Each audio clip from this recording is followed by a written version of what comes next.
Hey everybody, welcome to the show. This is going to be the Honor Roll show. Today, I'm of course Connor McIver. I want to talk to Mike Meena. He's a longtime friend and real estate lender in multiple states, multiple areas. He'll talk about that in a moment. But the one thing I wanted to, I guess, open with before we even ask him anything about his business or fill us in is I want to ask you, I want to say, Mike, do you have anybody that monitors that phone number at the office after hours? So if I were to call in the middle of the night, would it be picked up without having to wait till tomorrow? Generally speaking, I picked one up at 9 o'clock the other night because my phone line goes straight to my cell phone. Okay. So if I'm awake, I'm answering it. And let me tell you why I'm asking. I have maybe three phone numbers floating up around in my head, and one's 661-260-2970. It's just memorized. It's Right. in my head. So I'm thinking if I get booked into a jail, let's say in Mexico, and I need to make one phone call, it's probably going to be to your office. That's fine. That's probably not the right one. I would call my director, my cell phone, the 291-2222, or my cell, the 661-714-6258. So the You're 260 does not, yeah, that goes straight to voicemail. And then sometimes it'll alert us though. Maybe I don't have room for any more numbers in my head. Maybe that's the only one. So maybe we should make I an I allowance. think you got a big brain, brother. I'm not worried about that. So here's the question of the day. How the hell are you and what's going on? I'm amazing. I mean, life is good. Business could be better. Very interesting market with interest rates the way they're going right now. And I think that people are very hesitant to jump into the market because they don't know where we are. We're kind of teetering on.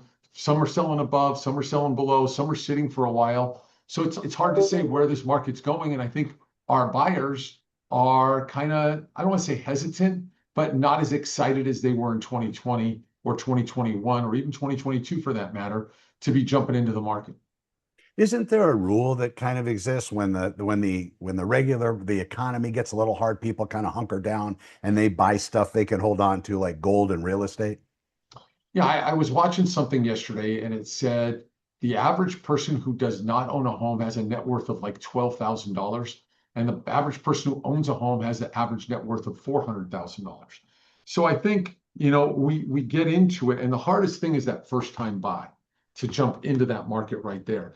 And again, owning real estate long term, how are you going to lose? My grandmother bought a house in Los Feliz for $3,000, and my parents bought in North Hollywood for 300, and I bought in Saugus for 200.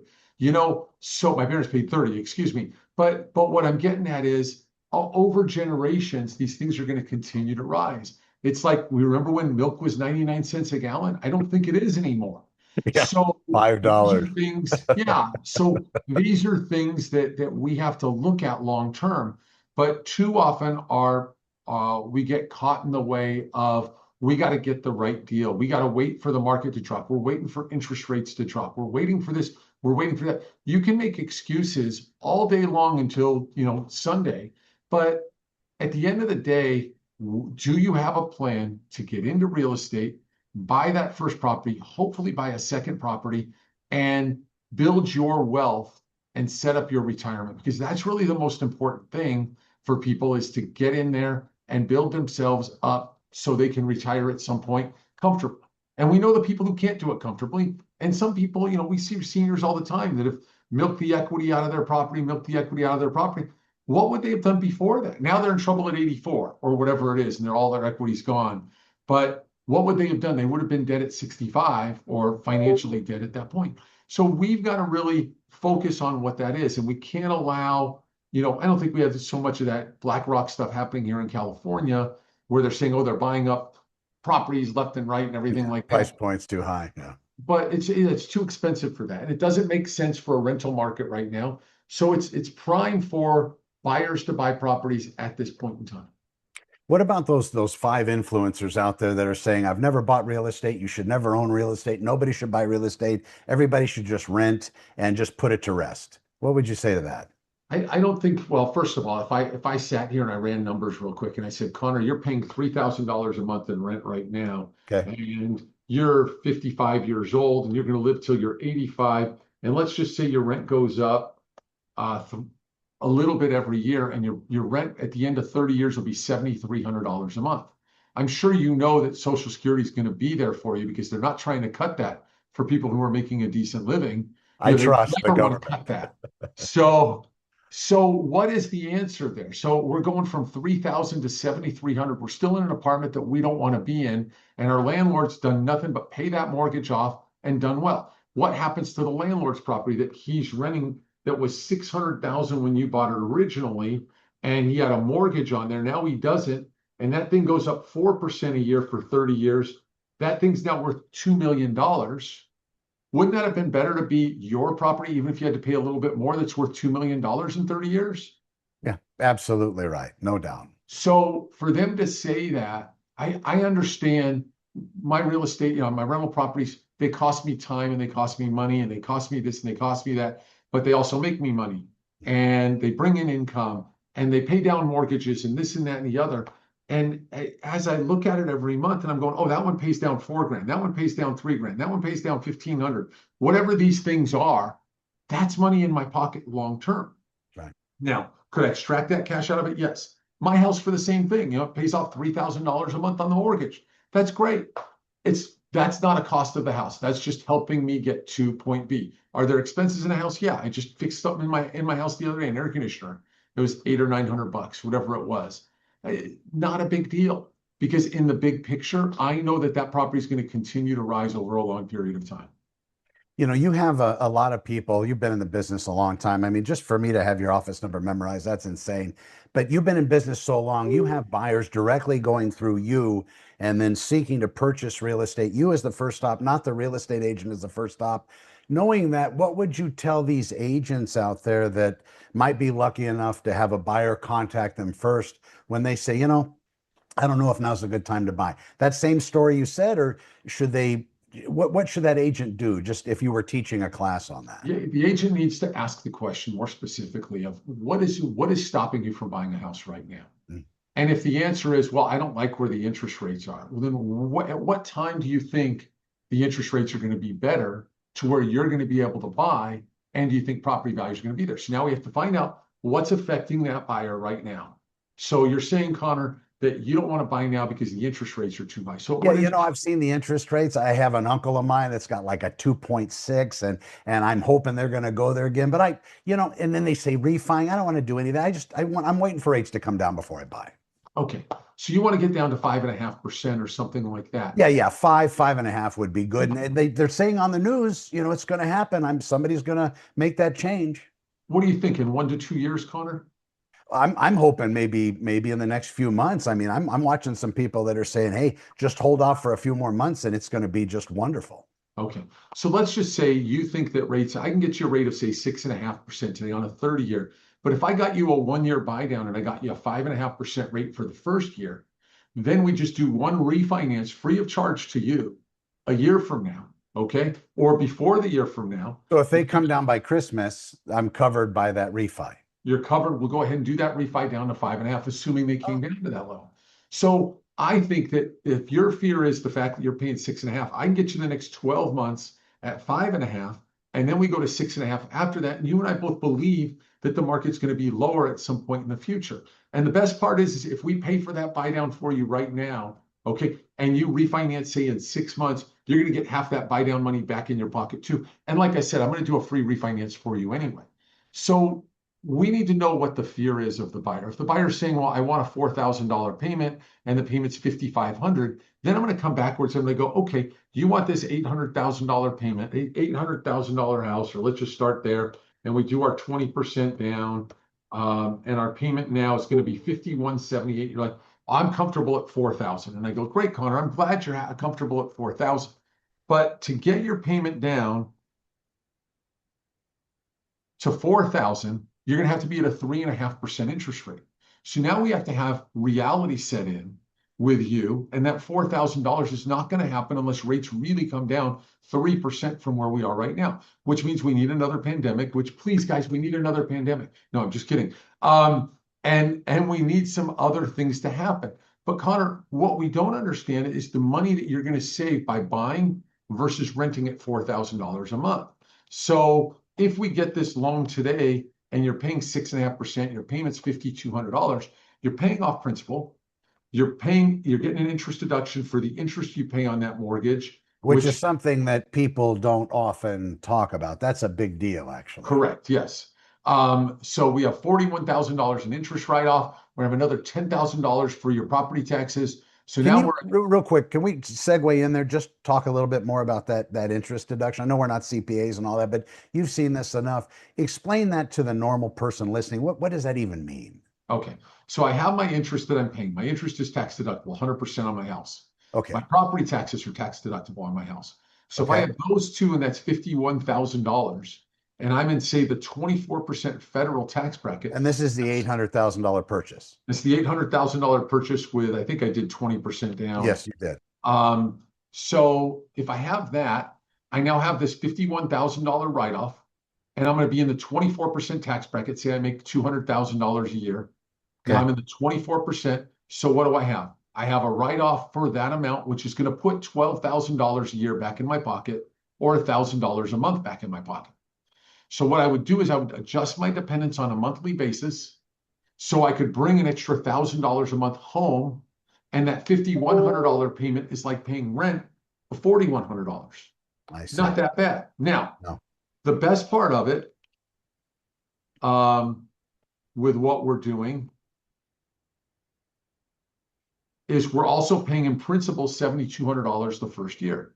So we're paying $600 off. So we're paying down the what we bought in that house, what we paid for the house, we're paying that down by that much money. By So that $600 a month, equity. long-term savings.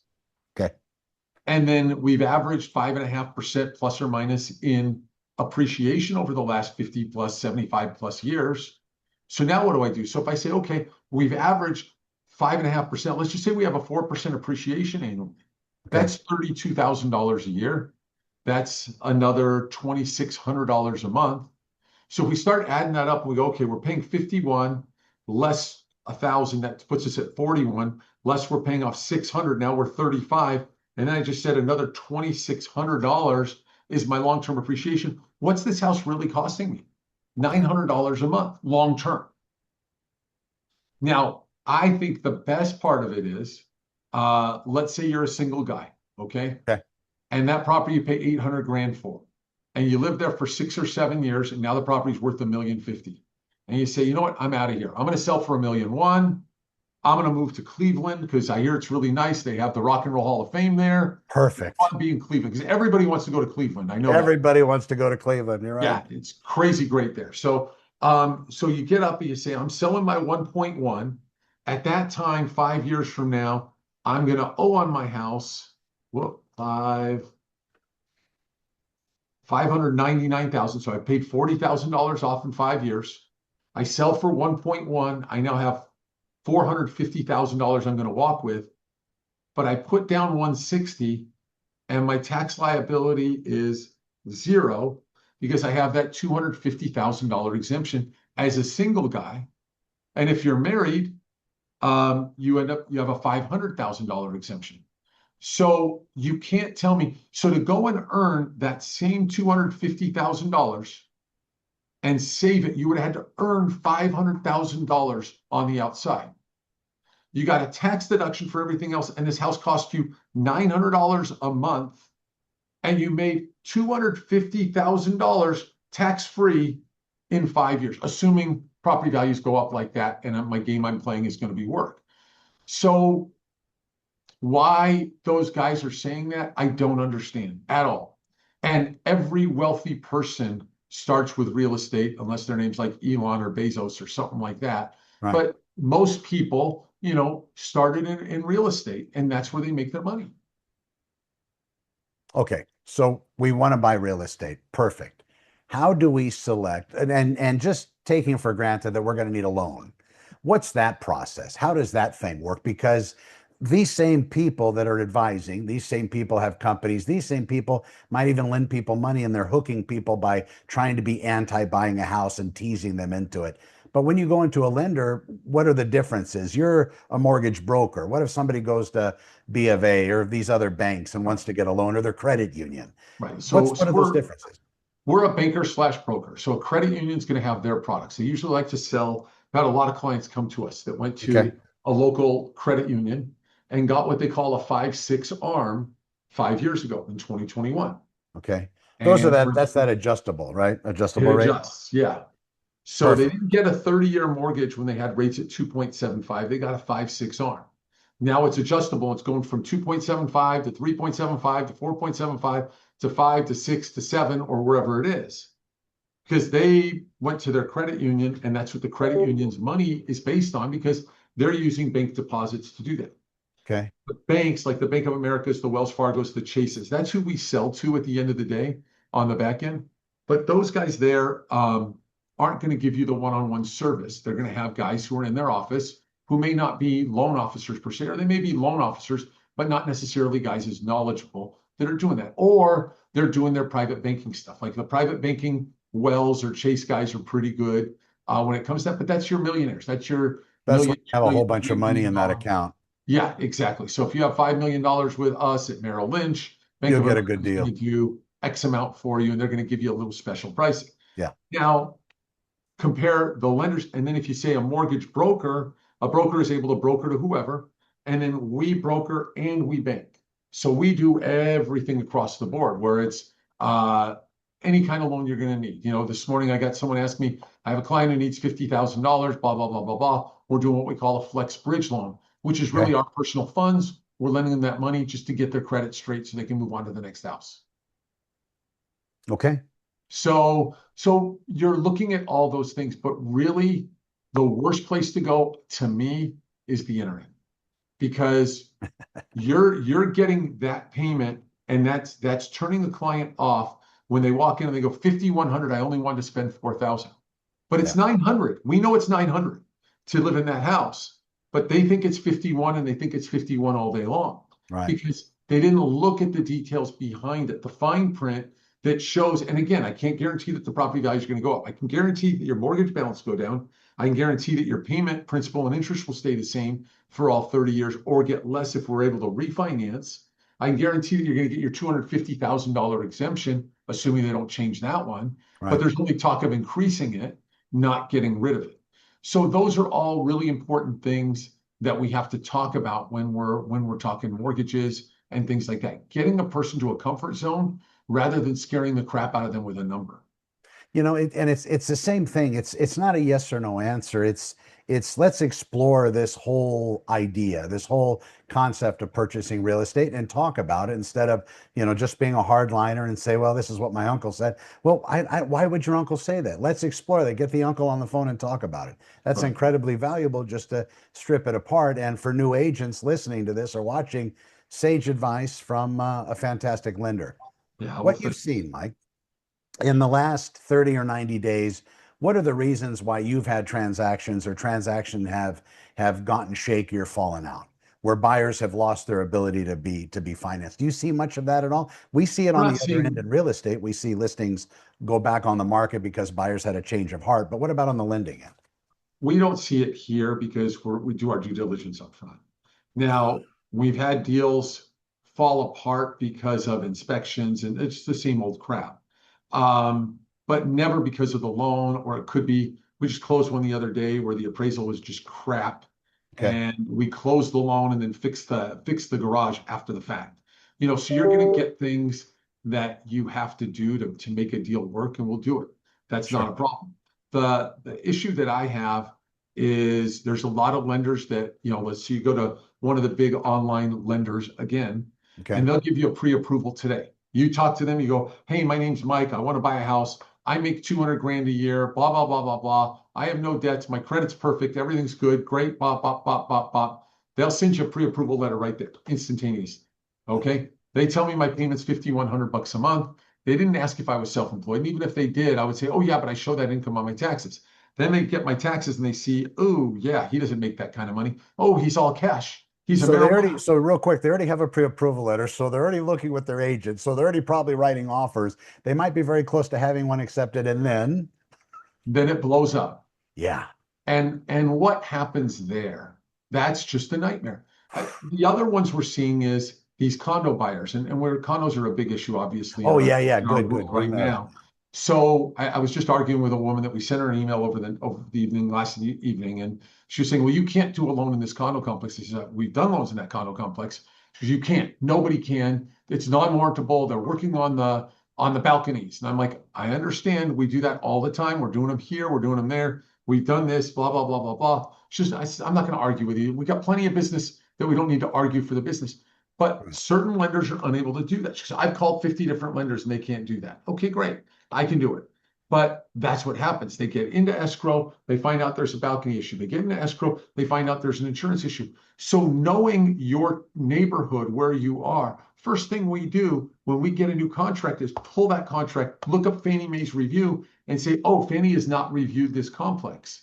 Therefore, we need to get the review done like that, instantaneously. Call the agents, let them know. This And is what where does that mean, real quick? I'm sorry, Fannie Mae review. Why would that matter to somebody buying a condo or So something? there was the seaside condo, remember that in Florida that collapsed to the ground? Oh, yes, yes, yes. Okay, so after that, Fannie says, whoa, whoa, whoa, whoa, whoa, wait a minute. We didn't check to see what the structure was like, that there was deferred maintenance in this complex. This is a me problem. We need to make sure, we need to put this back onto the condos. And so Okay. they threw that back on all the condos. And as of January 1 this year, they required all of the condos to have all their deferred maintenance completed. Okay. And if they haven't completed it, then that's going to be an issue. Now, Fannie has not reviewed every complex, but they expect us to review it as a lender and then report back to Fannie. So if we see something that we don't like, we report it back to Fannie and we say, this has deferred maintenance, balconies, blah, blah, blah, blah, blah, blah, blah. Or the HOA is supposed to self-report to Fannie and Freddie also in the same way. So these are some of the things that are a challenge in the industry right now. And a lot of lenders don't want to lend if there's a balcony issue. They don't want to lend if there's an insurance issue. Is it because of ignorance, laziness? Why is that? Do you know? They're calling it non-warrantable. It's not meeting the guidelines that Fannie Mae wants. Fannie Oh, wants a perfect complex. They want to have okay. enough reserves to do all the repairs. They want a client to walk into a complex with a $450 HOA and only see it go up 3 or 4 or 5% per year. They don't want to see someone walk into a complex at a 450 HOA and all of a sudden go to 950 and then they get foreclosed on because they can't afford the HOA payment. Payments. Yeah. They're trying to make sure everything is out there on the level right from day one. And so they're doing that. Now we have other lenders that will do it, but it takes away the 3% and the 5% down buyer, and it makes it be a 10% down, a 10% down minimum. Okay. So that's where we are on that. Tell me about these loan programs that are out there. And again, more internet garbage, but zero down, 100% financing, USDA loans. You can buy like a veteran without being a veteran, all of these other things. Shed some light on all of this. Okay. So we'll start with VA is very simple. I mean, thank you for Okay. your service, you guys that did that. VA 100%. I just got off the phone with a VA when we were talking. I was a VA And lady. you can loan, I'm sorry to interject, you can loan VA where credit unions, they seem to farm it out, it seems. The Yeah, they police don't. credit union, the one with LAPD, they never did it themselves. They farm them out to somebody in Santa Anita or wherever. Yeah, so they'll not want to do those kinds of things. Huh. So we'll do the VA here. We underwrite Okay. it, fund it, close it, sell it. That's our job here.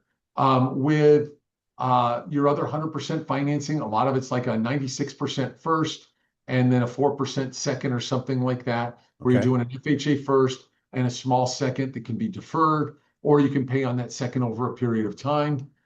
There's USDA, which is more of a rural thing. There's some income restrictions on that one. There's Cal HFA. Those are zero down loans. Those are all great loans if you Okay. fit the box. The one that everybody loved was the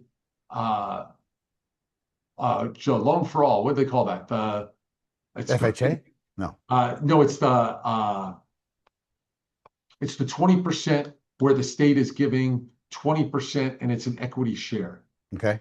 The Dream for All, excuse me, Dream the for All. California Dream for All. And it turned out it was the dream for about 400 homes, 400 families, not for Okay. all, or No, 1,200 families, or whatever the number was. It was not it's a even clever name. but you had to win the lottery, and you had to be first generation buyers, like your parents didn't own or something like that. Oh, One of the people in the deal had to be that way. So there was a lot of different restrictions there. There's income restrictions, and then they give you the 20% down, and then you equity share with the government, but you pay all the expenses of the house and that kind of thing. when you do that. So that was a very popular program when there was money available for it. A lot of these don't have a ton of money available for a long period of time. And so that's where the challenge is on a lot of the zero down great loan programs. And we have some others that are low income areas where the rates are 0.5% or 0.75% lower than your standard Fannie Freddie rates. Okay. And those are great too.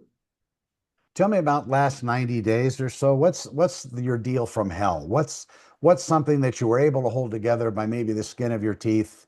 Explain that one. What does that look like? Well, I just had one in West Hollywood. We had a fourplex, but that was Okay. more of the seller, the seller and the buyer were fighting over title, and what was owed and this and that and the other. So that was my deal from hell. But for the most part, we really don't deal with anything that struggles. Sometimes we'll get clients that are right on the cusp, and you have to pay down this to get them to qualify, or pay down that. I have one right now where the guy has a $1.2 million house going through a divorce, and we're going to extract 90% of equity out of house A so the wife can stay there. Then we're going to come back with house B, and he's going to buy another 1.2 with a new girlfriend, and they're going to buy that. But we have $170,000 worth of credit card debt, and we're trying to figure out what we're going to do. He just sold a car, that kind of stuff. Those are the challenges: is how do we fit this square peg into a round hole and make this thing work for everybody? And those are the biggest challenges with clients like that. We get the client with the bad credit scores, and we go and work with them to get the credit scores up. We get the client that's not showing the income, and we go, okay, well, we need this much down to do a profit and loss statement loan, Mhm. or a bank statement loan, or a debt service loan. We're doing that. And we got one right now where we're ready to close on our debt service loan. Yeah. And the client calls me yelling last day. He goes, I don't What's that understand. mean, a debt service loan? What's that? So he's buying a property in like Boston or Massachusetts or something like that. Okay. And the property's like 300 grand or something. He puts 25% down. The rental income covers the mortgage payment. Okay. So he has $75,000 down. The payments, say, call it $1,800 a month. The renter is going to pay over $1,800, qualifies, assuming his credit's good, everything's like that. We don't need his income to qualify. So Okay. we're solid. Well, when the underwriter went through the file, they pulled a property that he had here in California, and they said, well, sir, you have a lien on that property, and we need a mortgage rating on that property. And it's like, well, I paid that loan off 4 years ago. And so I said, well, you paid the loan off 4 years ago. We either need 12 months canceled checks from the last 12 months, or proof that that's no longer on the title. That's what the lender's asking for. And he's going, I don't understand this. This doesn't make any sense. And I'm like, dude, we need one of two things. It's really simple. We either need 12 months rating, or we need that off. He goes, well, she's going to take it off, but she's old. I'm like, have her take it off. It's that simple. Yeah. It's one piece of paper, notarized, recorded, done. We're out. Okay. It's that simple. And that's all the underwriter wants. So those are some of the challenges we run into that we don't see with the early pre-approvals, because we don't pull title on every property the guy has. Right. What's the So worst what's the worst mortgage advice you're hearing out there online in these circles? People are telling people about mortgages. What can you add to that? I think going in too excited about rates coming down, because I don't know when they're going to come down. I know we joked about, rates being 5.5 a year from now. That could happen. I don't see it. But again, we were approaching that number, and then we set war out there and decided to do what we did with Iran and everything else. Yeah. So we never know what tomorrow's going to bring. And I think if you put all your cookies into that basket, I think that's kind of scary. We had already thought the last 4 or 5 years that rates would come down by now. So I think you don't do that. Don't overbuy. Buy something you can afford, and get something that you can qualify for and afford today. And if you can't afford it, don't do it, because it's too risky. And don't bet on the come. Oh, I made 8 grand last month. I made 6 the month before. It's going to be 10, 12, 14, 16 every month going forward. No, we don't have a track record of that. We can get you qualified based on whatever you did the last couple of months, but we don't have a track record. You don't have a track record. So, put your money away, I think is always my thing to say. That's Put smart. money away. Think about tomorrow. I tell people, I says, I think I know my peak earning years are behind me. I'm 61 years old. I know I still can make a great living, but I'm not going to make what I made in 20 and 21 ever again. Knock on wood, we don't have another pandemic, and I probably will never make that kind of money again. But at the end of the day, guys are just quoting rates. They're quoting payments and rates and quote payments and rates, and they're not giving the advice, and they're not sitting down with the client and saying, hey, this is what we can do, and this is where your tax breaks are. And That's this is what the whole picture is. Because if we look at the whole picture, we go, it's not as bad and not as ugly as what you were trying to say originally.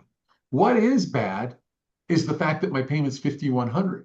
What is good is it's really only costing me $900 a month. So I was trying to explain this to a friend the other day. Say, I look at the full big picture when I look at an investment property. So we have a property I'm interested in right now. The last sale was 500. This one's going to go for 380. I don't know why this guy's selling this condo, but whatever. Non-warrantable condo down in the valley. And I said, okay, let me take a look and blah, blah, blah, blah, blah. If I break even on it and we make 4% per year on appreciation, and again, it's 20% under market in my eyes. If we make 4% on appreciation and we pay down 2% per month on that mortgage, or 1% per year, excuse me, on that mortgage, all of a sudden I'm making pretty decent money. I was saying 76, 100,000. I'm going to be pulling down 14 or 15%, assuming I break even on the mortgage. I break even on the mortgage payment with my rent every month. So I'm making 14 or 15% on $100-something thousand that I have to invest into a property. And when values go up, I'll probably end up doubling my money that I put into it, turn around and sell it when we get back to that 500-ish level or more as the market moves up. So where is the concern in buying that property? I don't have a concern in buying that property, but I just want to make sure that people understand what they're getting. I know what I'm getting. I'm getting a 14% return day one, but it could be 30 over the next 5 years, depending on where we go. So that's a great investment. On $100,000, and I make 30%, 40,000 bucks a year. Done. Count me in. Where else do I sign up for two more like that? right. Those are the kinds of things that we have to look at. But people are looking at this as a payment, and you can't look at the payment without understanding what's inside that payment. You know, I know if I take a car payment on, it's 900 bucks a month. I'm buying a car for $40,000. You can see how long it's been since I bought a car. Yeah, And yeah. I'm paying That's about what they $900 a cost. month. And at the end of 5 years, I'm going to owe zero. I'm going to have that car paid off. Great. I got it paid off $54,000 later, and the car's worth 12. Where's my investment? There is none. You have a 5-year-old car that's now worth 12 grand that you paid 40 grand for. If I buy a house and do the same thing, I've got a house that's worth 3 times it in 30 years, or every 10 years or so it doubles, or 50% more, whatever the number is. 50% every 10 years is probably a good number. Right. So where am I losing? I'm leveraging that mortgage, assuming that we're going to have appreciation over a long period of time. There's never been a 10-year period in California where we saw any kind of depreciation where property values went down. Now, again, you've been in this for a long time. We saw the 2008.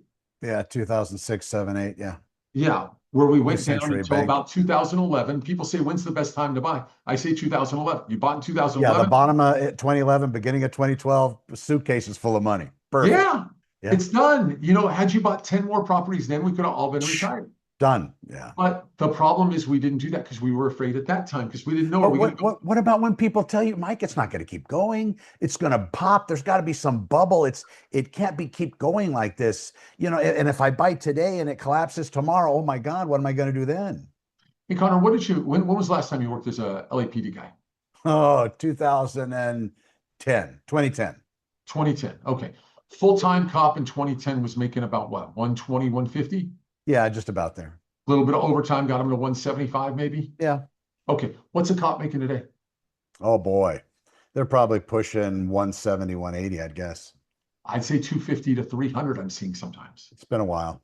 with the overtime. That's what I'm saying. Right. So we look at what that is. I reading something over the weekend, and they said the average person who goes and works for a government agency, after 90 days, after 1 year, they get a 4% raise. They get a bump. If they do average work or fair work, or, I'm like, okay, they're getting their 4% raise every year. The cops are building that in. The firefighters are building that in. A lot of the people that we work with are still making more and more money as the market goes up. So a serious crash we're not going to see because you're holding a mortgage at 2.75. So Steve, Bob, Joe, and Jane all have mortgage at 2. Why would they drop their price? They could just stay there. They could hold it as a rental. They could extract some cash on a second and keep that property and still pay it off in X amount of years. The golden handcuffs apply very well to the crash of the market or whatever might be opinionated. That's very interesting. I didn't put that together. Because, yeah, the golden handcuffs are keeping people in those houses with a huge amount of equity, just a That's huge right. amount of Oh, equity. yeah, it's bonkers, right? Yeah, so where is it going to crash? If 50% of the market, and I think we're over 50% of the market, has a mortgage sub 4%, okay? Those people ain't going anywhere. And if they're sub 4%, they've been there for 5 or 6 years and paid a ton of equity off. That's right. So think about a guy who had a $600,000 mortgage. Just get this for a second. And Okay. he got a 3% rate in 2020. And he is now 6 years into that mortgage. He's down to 518, but every payment he makes is paying off, 61 per amort, paying 1,200 in principal and 1,400 in interest. Wow. So he's paying off 15,000 a year on his $30,000, $31,000 mortgage. He's going nowhere. And so he That's turns around and absolutely says, right. "Oh, I've got this $600,000 mortgage that I'm paying 2,500 plus tax insurance 37. I've got $1 million house that I can rent for $5,000. Mike, what's it going to cost me to get a $1,300 second? 20-year term, say 8%. I'll get Okay. you 155 grand. We'll put 10% down on that $1.2 million house. Now you do that, you're going to be able to write off the interest on the new house. We're going to play this game again. You're going to rent that. You're going to jack your rents up every year. Your mortgage balance is going to go down 24 grand a year. 20 grand a year, whatever it is. It's just this snowball. They're not selling. They're not moving. They hate to Absolutely get right. rid of that 2.75% rate. And again, that's my argument as a real estate agent. Okay, you don't want to sell your house because you have a 2.75% interest rate. I understand. Do you understand that if you sold that house, Mhm. okay, and you took your $500,000 in equity to the next house, you could have the house you want, bigger tax write-off, more appreciation over the long haul. I can make it look good to get that person to go from their $1 million house with their $550,000 mortgage to the 1.5 that they really want and have them understand why. Even though their payment's going up a dramatic amount, the appreciation is going to go up on that extra 500 grand. The tax write-off is going to go up on their new house because they have zero tax write-off on a 2.75% rate or darn close to zero. So those are the things we have to do. So we have to find out what's the reason you're not wanting to sell. Oh, okay. It's the interest rate you have on your house. Are you saying that you couldn't use the extra bedroom? Well, we're thinking of adding on. We're thinking of doing this. We're thinking of doing that. We're going to get an 8% second or a 7.5% So then second. you're talking leverage. Yeah. Yeah. Keep it So those are leveraged. the things that we have to find out as real estate agents or people in the real estate business is what is the thing that's really holding them back? And again, if they're saying, oh, I want a 2.7, when are you going to sell if you do that? Oh, Tommy wants a little pool. So you're going to put a $150,000 pool in the backyard rather than sell this house that's 2,200 square feet and buy the one up the street that's 2,700 square feet with the pool already. And we're talking about a $250,000 difference there. No headache. You get the bedroom, you get to this, you get to that, everything that you've got. Here's why we're going to do that and why it makes sense for you. By the way, you've already made your $500,000 exemption on that house. You sell this house, you can get another $500,000 exemption on the next house. So get all the numbers done. And just like you said earlier, even if it's not investing, don't overstretch yourself on that first purchase. Don't go mortgage poor. Don't go all Right. the way to the hilt on that. And that's sage advice. Oh my God. And if you can Yeah. hold it as a rental, do it. Oh, absolutely. That's the other thing I think agents make a big mistake. It's all about selling. But my God, if I wouldn't sell, I sure as hell wouldn't give that advice to somebody else and say, "Oh yeah, you need to sell it all day long so I can make my money." That's ridiculous as well. That's what gives us a bad name. You're coming at it from a whole different angle. You're looking at all of the numbers, what makes sense financially, and a crash and a market collapsing and all that. that's not where we're overextending ourselves. Say you're buying so you fit, you're buying not overextending yourself. And then if anything happens, you're still good. You still got a 30-year fixed product. You still got your payment. Everything stays the same. And death happens, job loss, all that shit happens. But this, you're protected. You got your you got your stake in the ground. Right. And that's all we're looking to do to help these guys out That's smart. is make them understand what the finance piece is. You know a lot of people. I know a lot of people. You know some of them that if you handed them 100 grand, it would be gone by the end of the month.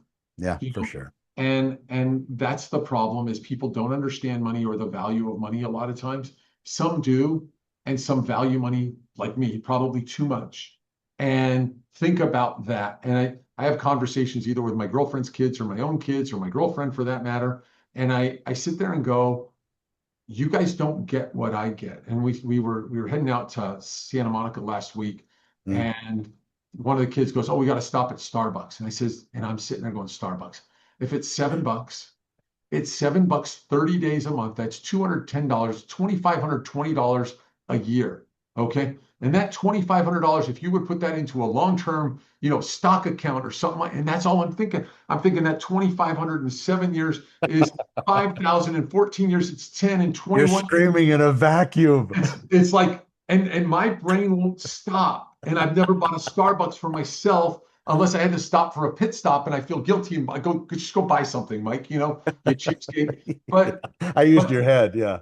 my brain thinks differently from the average Joe. Now, if we go out to dinner, I'm not afraid to pick up a check Yeah. Sure.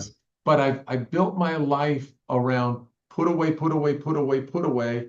And then when you have that rainy day, you have to go spend the money where you have to spend the money. I'm not going to scrimp and scrimp now, but I did early on, and I feel bad for my first wife with that, where I was cheap, where it was like, no, we don't need that. We don't need this. We don't need that. And we'd have fights over things that we didn't need. Now it doesn't matter because I've put enough away where the money comes in every month and I'm like, oh, okay, that's good. It's not the mortgage income anymore, but it's the other exterior or other income that comes in each month, Yeah. So those are the things that we have to look at. So I think that people need that lesson in understanding of money.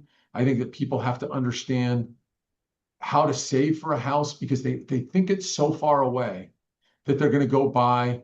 If you walk through my closet today and you saw 125 pairs of shoes, you're missing probably 40 pairs for my girlfriend. And I'm laughing, and I said, honey, I think they're sleeping with each other because it They're seems like multiplying. Yeah. they're multiplying out there. Yeah. I don't know what's going on. I said, did you know if you wore one pair of shoes a day, you wouldn't be able to wear them 3 times in a year if you just switched off every day? She goes, oh, didn't know that. And I guarantee you there's shoes in there that have never been worn. But she has no understanding of money at all. So I have to control it. And I give her this much, and that's it each month. That's it. That's how it goes. And Yeah. with you, with some people, it almost has to be controlled that way. And if they could control it and put it in their savings, put it in your 401k. If you have money matching from your employer, money match it. All of those things are so damn important when it comes to that. And mortgage is just a piece. And then I'll give you another one, Connor. Go ahead. You self-employed your whole life or since you become Yeah. a cop, since you left the police academy. But imagine if you were out there making 250 grand on the street today, okay, as a cop, and you are a W-2 employee, and you have your house, and you got your little write-off, and you're getting to retirement, you got your 401k coming in the future, and you said, Jesus, Mike, I want to redo my kitchen, and it's going to be $80,000 to redo my kitchen, and I have to earn $150,000 to get $80,000 in net income, whatever that is. Right. And you go, yeah, how do I do that? And I said, Connor, if you just had one stinking rental property, you could put the new kitchen in to the rental property and write it off as a W-2 employee. But our W-2 employees don't see that. Mm-hmm. The other problem is this damn thing here, because we do this more than we do this. Oh my God, so true. And if we could talk more, I was just talking to Neil about that at the gym this morning. I said, if we could just talk more, people, we would learn so much more than texting or emailing. And we're just, I used to walk back from lunch and I'd have 25 messages from lunch and I'd be like, oh, 25 voicemails. Let's find out, blah, blah, blah, blah, blah, and now I come back and I've got 25 emails. Well, more like 5 because it's slow. But what I'm getting at is why can't we pick up the phone and talk to people and ask the questions and then follow up with an email, and then talk again and talk again and talk again, because talking answers the questions, and we can have that conversation of, Connor, you're making 350 grand a year, your spouse is making 150, you guys are making 500 grand W-2. You need write-offs, brother. Buy a rental property, buy a rental property, and buy a rental property. And this is why. Well, you go to re-landscape your backyard, rental property. Right. You want to put a roof on, rental property. All of that's a write-off. The guy who came over to my house the other day, same kind of thing. Oh, he goes, I'll put that on one of your properties. Great. No problem. Perfect. So those are the kinds of things that we need to do and understand better and lenders and realtors can be those advisors. Yes. So, and I We're don't being mind slowly conditioned, the world's being slowly conditioned to pull the human element out, go into the thing that I've been climbing down that rabbit hole on with AI, and that's just something where people are. Very soon, people are going to be very dismayed. They're going to pop right back to human connection. But there's nothing like talking to somebody that's been through this, and somebody that takes the time, and somebody just doesn't get people's numbers over the phone and say, okay, you're approved, here it is.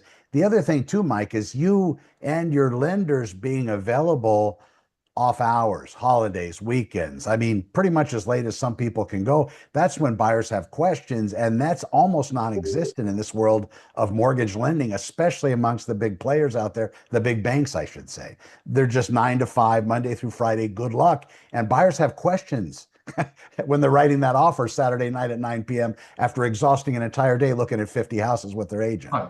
And to me, there's no, I'm always working. You're never bothering me. I don't care. Right. I'm going to do Forrest Gump. I'm going to work and I'm going to work and I'm going to work. And then one day I'm going to stop in the middle of a road. I'm going to say, okay, I'm done now. I say, I don't do this anymore. But until that day, and that day's no time soon. Yeah. Until that day, it's not worth it to not take a phone call on a Saturday or a Sunday or a Tuesday night or whatever it is. If I'm having dinner with my daughter and someone calls, I'm going to pick up the darn phone. Or I'll text them and say, hey, can I call you in 15 minutes or something like that if we're almost done. That's just what it comes down to. Yeah, rare. It's very rare. We don't want to play this game otherwise. So, and that's what it is. It's being all in though. And there's a lot of lenders that are not all in. There's a lot of realtors that aren't all in. That's true. And I think we have to be all in, and we have to have that Mamba mentality every single day of, I'm at my desk. You're going to find me at my desk 24/7 pretty much. And that's what it is. If I need to go out, I'll go out and I'll do whatever I need to do. But I'll be back here because this is where I work the best. I can work from home, but I work the best here. And that's what I want to continue to do, is keep working from the place I'm most comfortable and having my clients taken care of. I can answer questions for Dwayne or Anna or David or Whitney or whatever they need, my team needs, or other loan officers in my company. If I'm here, if I'm not here, it makes it very difficult to do that. And those are the challenges that we have, and that's what I just love doing, is helping these people and answering the questions the way they need them answered, which is the right way. I'm not faking shit for you. I'm just telling you, this is how we're going to do it. This is what's going to be best for you. This is what you need to also see. And again, I'm not saying your payment's $900 a month. I'm saying your 51 really costs you $900 a month. Maybe you pull a little out of your 401k for a little while. Stop putting into your 401 so you can buy this house and afford it.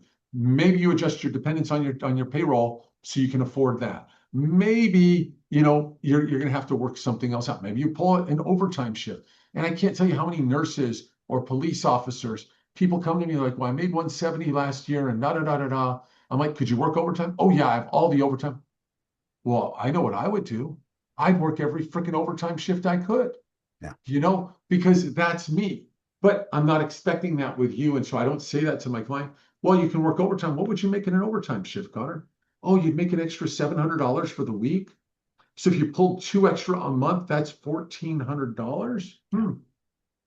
Okay, that's not bad.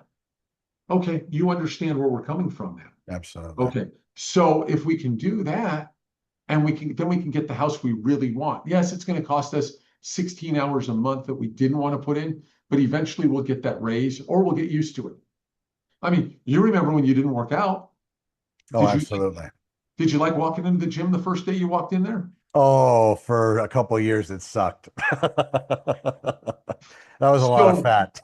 but what I'm getting at is it Yeah. wasn't easy to learn that. No, but you grow into it, but that's if you have the motivation and you have that drive towards your business that people can smell it. They see it when they walk in. They see it in your ability just to be there at all particular hours. And you've coordinated your whole life around serving the client. And But that you, is, it's still a rarity. And on the police front and these other jobs, the W-2 jobs, working those extra overtime shifts, you know it. There's some guys, I remember Joe Barnes, my God, you couldn't stop that guy from working. He was a UPS driver before he was a cop, and you've seen UPS drivers. Holy hen, I don't think there's a fat one. These people move and they're like driven. He's that way. There are some people that aren't, but they need the introduction. When you explain it like that, a couple overtime shifts per month, which for a lot of these guys, it's not the on the street, thumping the bad guys. It's something easier for that overtime. Yeah, I could pick that up. I, I yeah. could do, I could do a couple.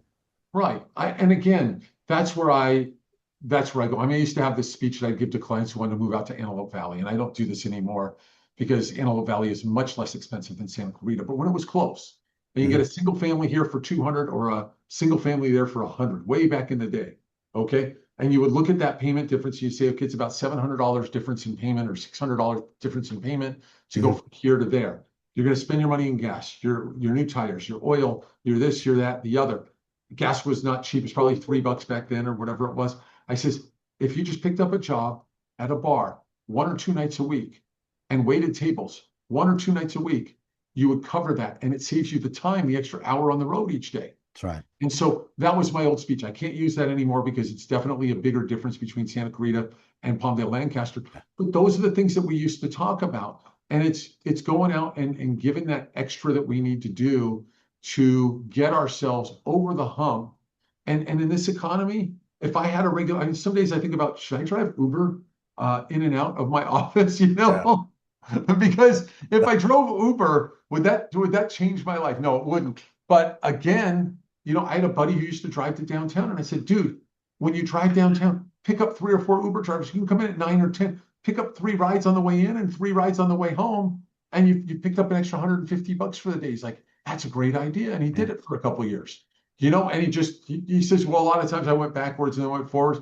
Who cares? You're Yeah. picking up 40 or $50 an hour on the way down, and sometimes it was a straight shot where a guy just needed a ride downtown, and he's picking up $40 for having a passenger in his car.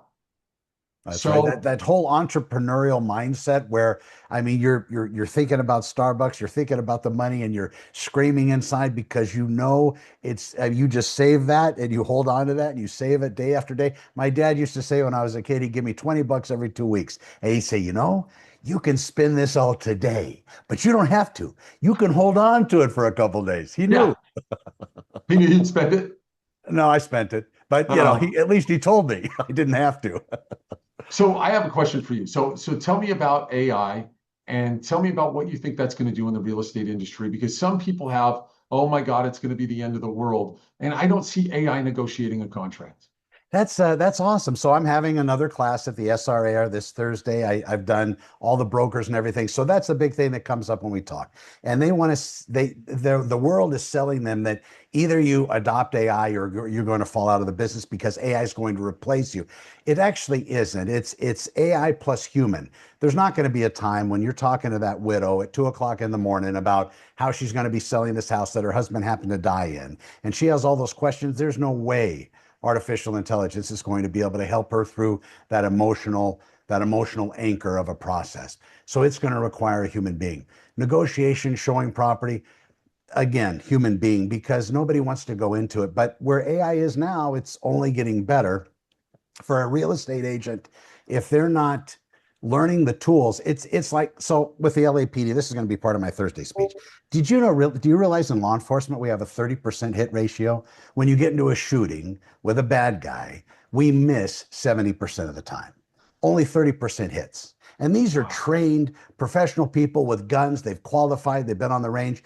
The factor that gets involved in that is stress. Now you have other people in the law enforcement, they never miss. And they're just better with the tool. They're better under stress. A contractor, if you've ever seen a contractor recently, have you ever watched a framer drive a nail? Holy shit, they can go from up here and slam that nail and never miss But me, when I'm trying to drive a nail into a board, it's all floppy and I got to bend it up and I hit my thumb and I scream and it sucks. It's hard. These people are good with their hammer. That's what an agent needs to be with AI. They need to be dangerous with AI. They need to know the tools. They need to know how to use it.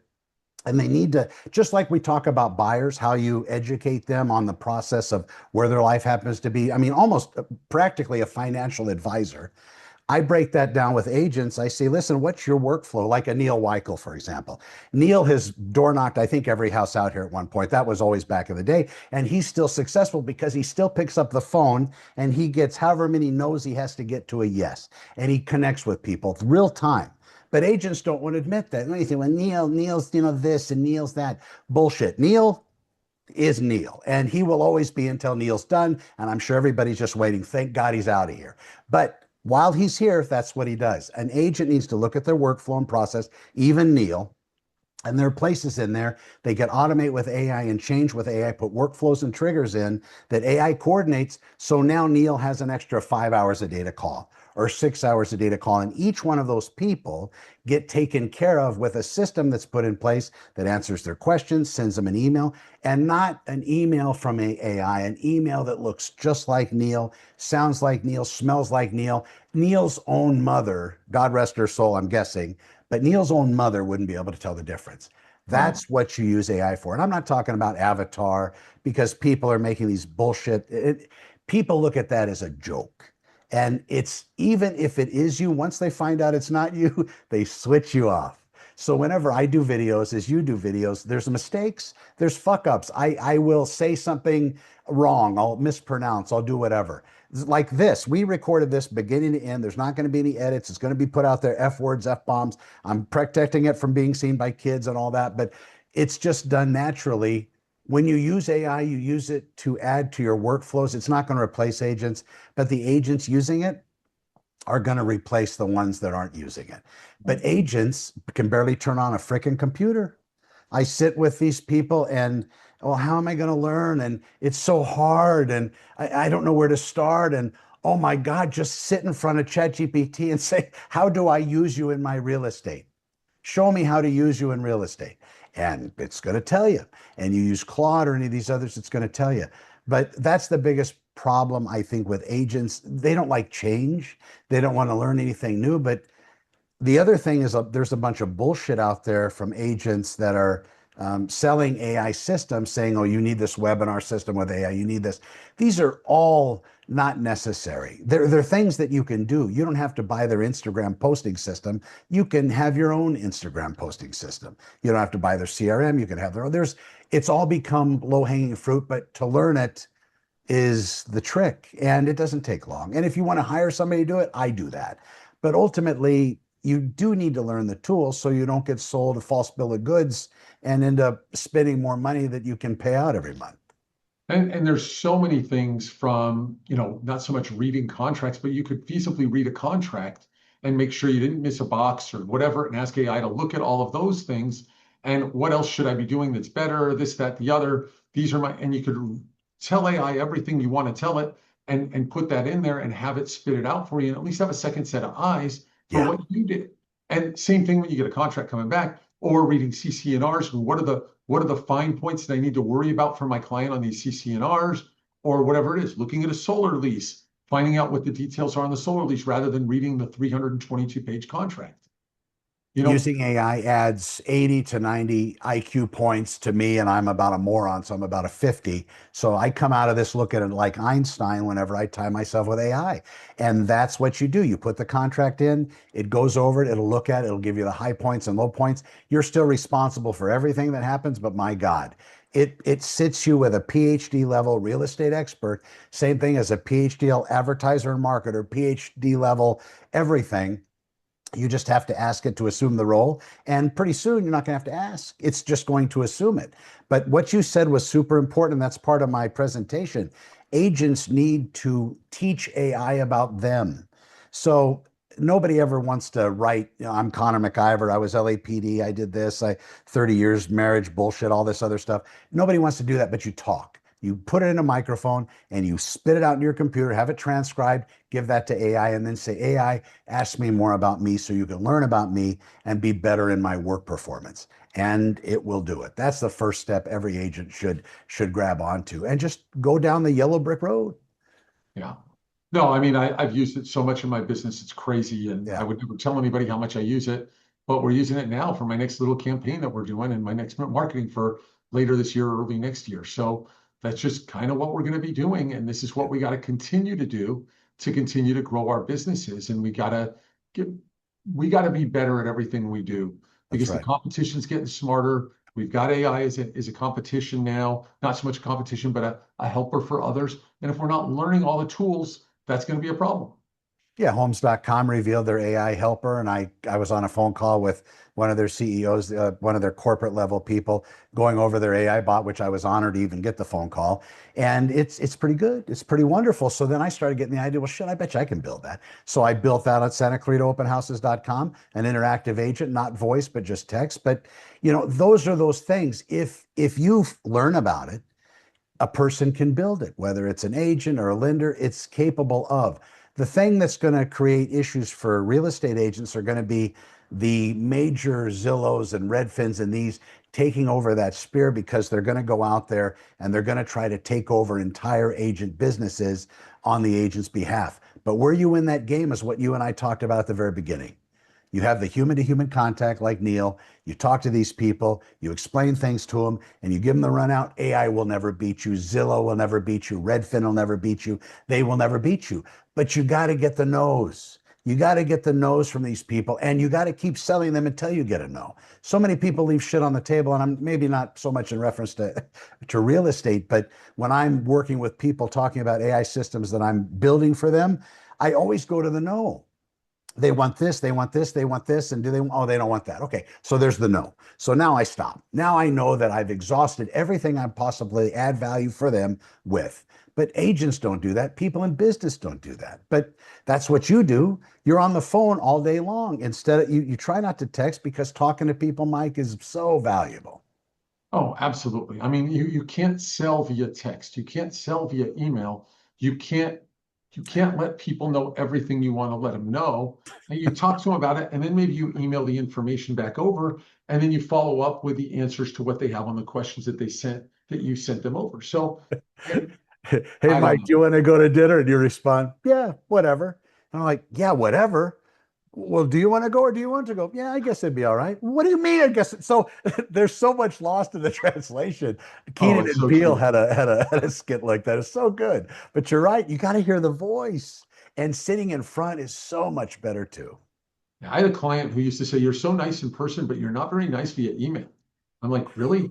And because I have a lot of exclamation points and other things like Yeah, yeah. that shouldn't be there, but I put them there because I'm, that way. Yeah, you'd be regurgitating, write War and Peace, because you got to cover all this stuff. In person, you can look at their face and say, they look confused. Let me answer it here. But here you don't know what they're going to be confused about. So it's much longer and, yeah, much more sterile. Yeah, Yeah. totally. So yeah, very cool stuff. So yeah, Connor, you're amazing. I'll tell you, all your knowledge is incredible, Uh, and I appreciate you having me on here today. no, I'm very much. I'm going to put this everywhere. You've been kind to be the first on my new resurrected show. You are my first guest.